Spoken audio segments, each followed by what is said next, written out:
Welcome back to Catterall's Corner here on Sporf. I'm Adam Catterall and this is your official preview for UFC 269, the final numbered card of 2021. We've got 2 world title fights and a splattering of some sensational fights with big ramifications in other weight divisions.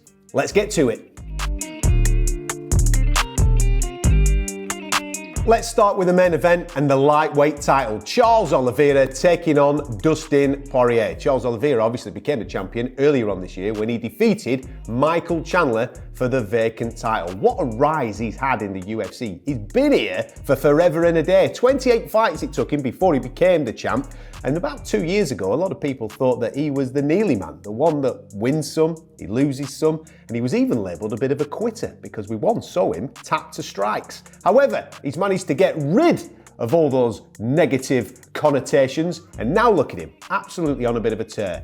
9 fights on the spin he has won, but more impressively, 8 of them have come via finish. Only Tony Ferguson has gone the distance with Charles Oliveira since Jeremy Stephens way back in 2014. So therefore, that kind of insinuates that we're going to get something quite special come the main event at UFC 269. Now, let's look at the guy that's fighting him. Because for a lot of you at home, you've probably got Dustin Poirier as the betting favourite.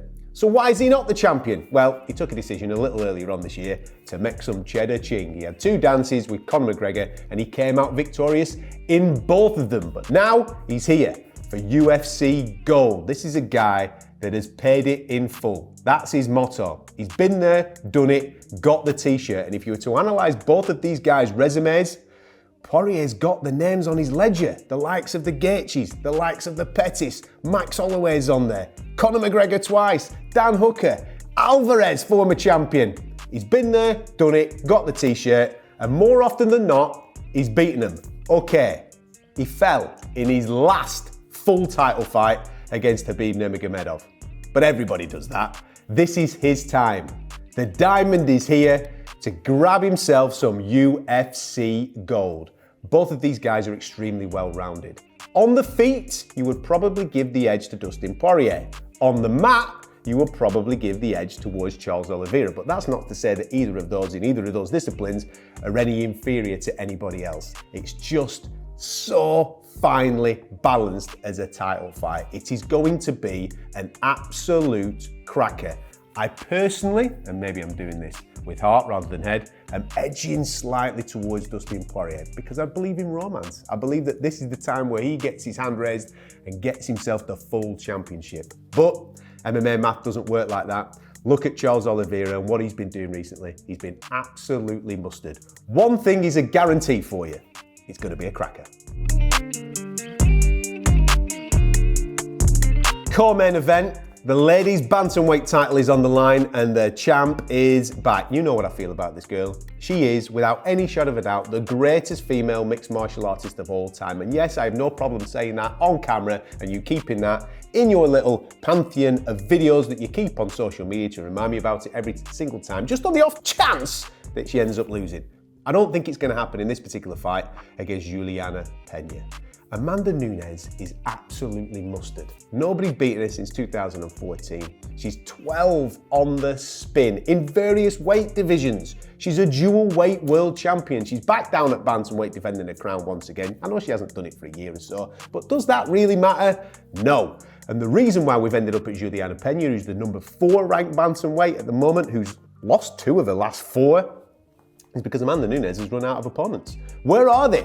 Where's all the elite opponents that step up and give Amanda Nunes a little bit of a scrap? Well, I'll tell you this about JULIANNA PENA. Even though I think she's going to get beat and get beat handsomely, she's going to give it a good go. She's a proper street fighter. She's a proper brawler.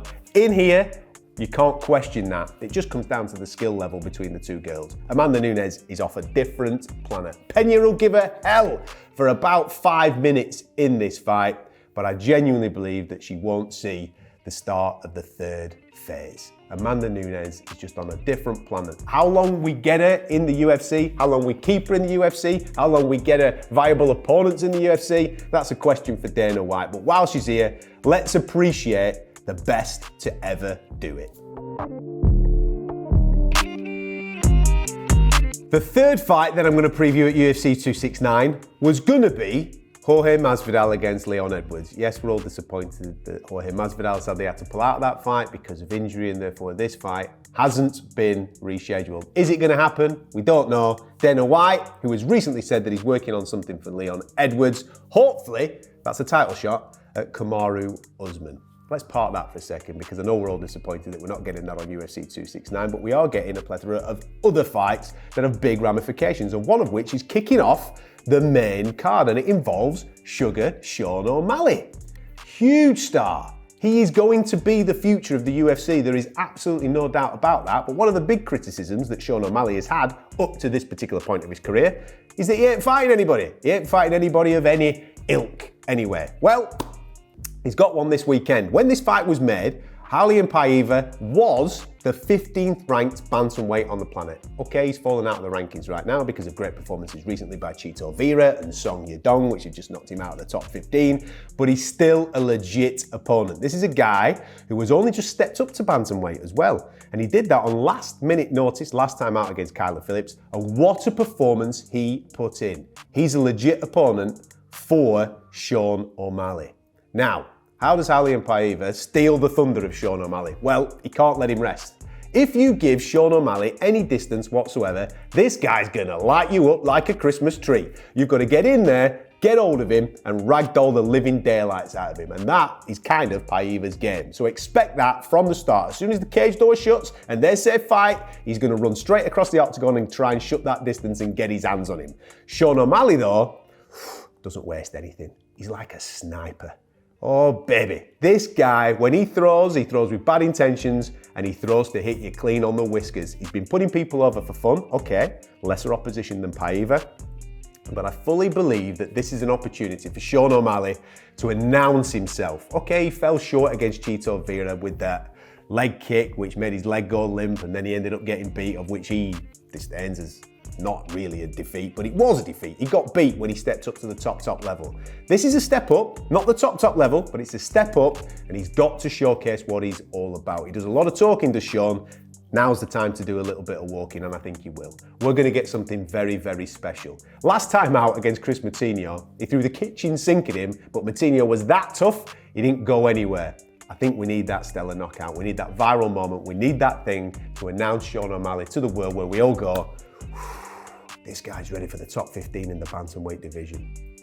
Do not blink. This could be an absolute firecracker.